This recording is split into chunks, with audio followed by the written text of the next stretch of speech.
High, আমি মনীষা। একটি video সবার সঙ্গে শেয়ার করে নিচ্ছি। দক্ষিণ 24 পরগনার কৃষ্ণচন্দ্রপুর স্কুলে আমাদের একটা অ্যাসিড হামলা নিয়ে সচেতনতার একটা প্রোগ্রাম হয়েছিল। তো সেই প্রোগ্রামে আমরা গিয়ে কি বললাম সেই ভিডিওটা একটু তোমাদের সঙ্গে শেয়ার করব। তো দেখো, এখন বক্তব্য রাখছি আমি। এরপরের আমাদের সংবর্ধনার অনুষ্ঠান, তারপরেই একে একে আমরা যারা ওখানে উপস্থিত হয়েছিলাম তারা নিজেদের কথা এবং হামলার কথা বলবো। এখন বক্তব্য রাখছেন মমতা গায়েন্দি। এনার সঙ্গে অ্যাসিডে হামলা হয়েছিল ট্রেনের মধ্যেই। ইনি থাকেন বারুইপুরে।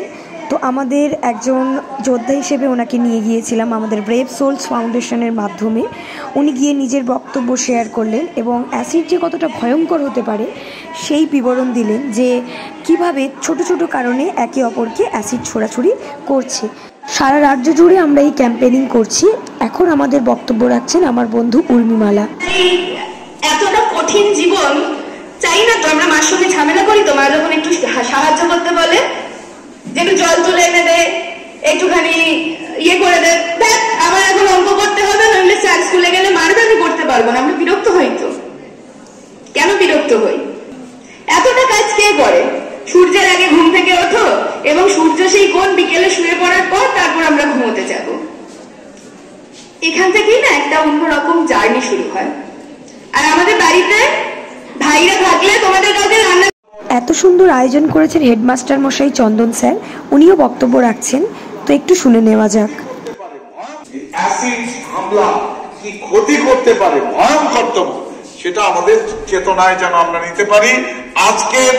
আজকের এই অনুষ্ঠান থেকে, আজকের এই সচেতনতা শিবির থেকে আমরা যেন শিখতে পারি। এই সচেতনতা শিবির, অ্যাওয়ারনেস ক্যাম্প যেন সফল হয় এবং প্রত্যেককে তারা বিনামূল্যে সেই কাজটা করে যাচ্ছে, তাদেরও আমার সালিম। ভালো থাকবে, সুন্দর থেকো, সবার জন্য পৃথিবী সুন্দর হোক। ধন্যবাদ। বিদ্যালয়ের স্টুডেন্টরা অতি মনোযোগ সহকারে এই প্রোগ্রাম করলো এবং তাদের মনে থাকা প্রশ্ন উত্তর তারা করলো। তো আমরা একটু শুনে নেব তাদের প্রতিক্রিয়া কি ছিল এই প্রোগ্রাম নিয়ে। তো চলো।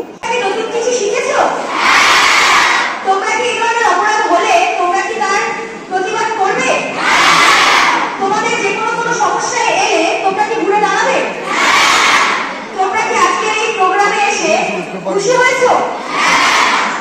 প্রত্যেকের যে ব্রশরটা দিয়েছি প্রত্যেকের বাড়ির দরজাটাকে মেরে রাখবে। আর এই কি প্রোগ্রাম করলে আজকে যেখানে যা জানার কথা ছিল সেগুলো বলবে। আমি এই দিদিকে বলবো, এই দিদি একজন। অত্যন্ত সুন্দরভাবে এই প্রোগ্রামটি হলো। আবারও ধন্যবাদ জানাবো বিদ্যালয়ের প্রধান শিক্ষক চন্দন মাইতি স্যার এবং অন্যান্য স্যারেদের যে সহযোগিতা ছিল অপরিসীম। আমরা চাই আপনাদের জেলায় এই ধরনের প্রোগ্রাম করতে, যাতে মানুষ জানতে পারে যে কী ধরনের ভয়ঙ্কর হামলা ঘটছে এবং আপাতত পরিস্থিতিতে দাঁড়িয়ে এই ধরনের একজোট বেঁধে এবং সচেতনতা না করলে হয়তো আরও আগামীতে খারাপ দিন দেখতে হবে। আমাদের উদ্দেশ্য একটি অ্যাসিড হামলা মুক্ত সমাজ এবং একটি ধর্ষণ মুক্ত সমাজ অথবা অত্যাচার মুক্ত সমাজ হোক। আপনারা পাশে থাকুন, একজোট বাঁধুন।